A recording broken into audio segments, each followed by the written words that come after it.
Ռուսաստանի հայ համայնքի որոշ ներկայացուցիչներ կարծում էին, թե խոսում են ՖՍԲ-ի աշխատակցի հետ, ու արդյունքում պատմեցին, ում են աջակցում Հայաստանի ընտրություններում, ինչպես են ընտրողներ ուղարկում եւ ինչ կապեր ունեն ռուսական հատուկ ծառայությունների հետ։ Բայց ամեն ինչ հերթով։ Փաստերի ստուգման հարթակի լրագրողը զանգահարել է Ռուսաստանի Հայերի միության մի քանի տարածաշրջանային ղեկավարների եւ ներկայացել որպես Ռուսաստանի անվտանգության դաշնային ծառայության ՖՍԲ-ի ներկայացուցիչ։ Զրույցների ընթացքում համայնքային ղեկավարները կարծելով թե խոսում են իրենց համակարգողների հետ, պատմել են Հայաստանի քաղաքական գործընթացների իրենց մասնակցության մասին։ Ամենաուշագրավ խոսակցությունը եղել է Ռուսաստանի Հայերի միության Ուլյանովսկի կառույցի ղեկավար Արսեն Աբրամյանի հետ։ Աբրամյանի խոսքով իրենց համայնքներում մարդկանց հորդորում են աջակցել այն ուժերին, որոնց նա անվանում է Ռուսաստանի թիմ։ Նրա թվարկած քաղաքական դերակատարների թվում են Ռոբերտ Քոչարյանի, Սամվել Կարապետյանի, Գագիկ Ծառուկյանի եւ Արման Թաթարյանի շուրջ ձևավորված քաղաքական ուժերը։ Սակայն առավել հետաքրքիր հայտարարությունը վերաբերում է միասնության թևեր կուսակցությանը։ Աբրամյանի խոսքով այս ուժին նույնպես աջակցում են, բայց դա չեն ցուցադրում հրապարակայնորեն։ Скажем вам откровенно,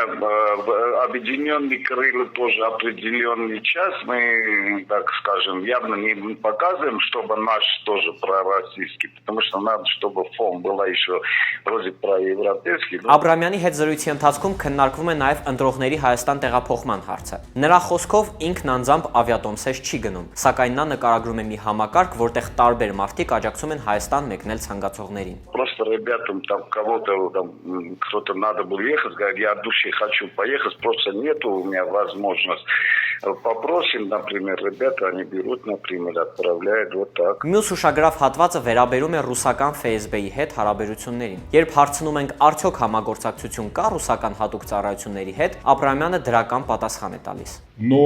наш куратор, ваш куратор в Ульяновской области вам помогает? Конечно, мы взаимодействуем, это самое. ՖԻՊԷՄ-ին հաջողվել է զրուցել նաև Տուլայի, Վորոնեժի եւ Ղրիմի հայ համայնքի ղեկավարների հետ։ Նրանցից ոմանք հաստատել են կապերը ռուսական հատուկ ծառայությունների հետ եւ այն, որ ընտրողներ են տեղափոխում Հայաստան։ Այս ձայնագրությունները ցույց են տալիս, թե ինչպես են Ռուսաստանի հայ համայնքի առանձին ներկայացուցիչներ նկարագրում իրենց ներգրավվածությունը Հայաստանի քաղաքական գործընթացներում, խոսելով քաղաքական աջակցության, ընտրողների մոբիլիզացիա եւ ռուսական ուժային կառույցների հետ շփումների մասին։